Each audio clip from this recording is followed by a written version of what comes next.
यदि तुम इतने शक्तिशाली हो तो इस तिनके को काट कर दिखाओ या जला दो। एक छोटा तिनका जिसे अग्निदेव जला नहीं सके, वायुदेव हिला नहीं सके और इंद्रदेव तोड़ भी नहीं पाए। आखिर वह रहस्यमयी तिनका किसका था? आखिर कौन है ये रहस्यमयी प्राणी?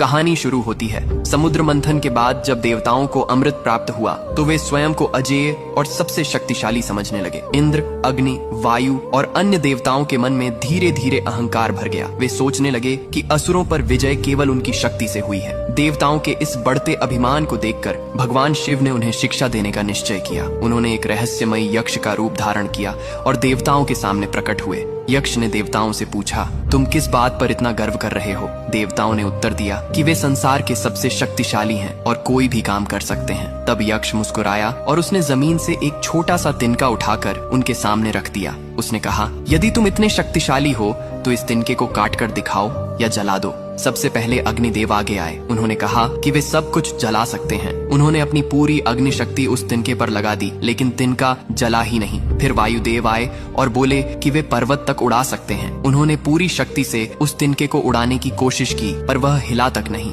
अंत में इंद्र स्वयं अपने वज्र के साथ आगे बढ़े, पर वे भी उस छोटे से तिनके को काट नहीं सके। तब सभी देवता आश्चर्य में पड़ गए और उनका घमंड टूट गया। उसी क्षण वह रहस्यमय यक्ष अचानक अदृश्य हो गया और आकाशवाणी हुई कि वह कोई और नहीं, स्वयं भगवान शिव थे। देवताओं को समझ आ गया कि उनकी शक्ति भी शिव की कृपा से ही है। सभी देवताओं ने लज्जित होकर भगवान शिव से क्षमा मांगी। इस घटना के कारण शिव के इस रूप को यक्षेश्वर अवतार कहा जाता है, जिसने देवताओं के अहंकार को एक छोटे से तिनके से ही तोड़ दिया। तो भक्ति भाव से लिखो, हर हर महादेव।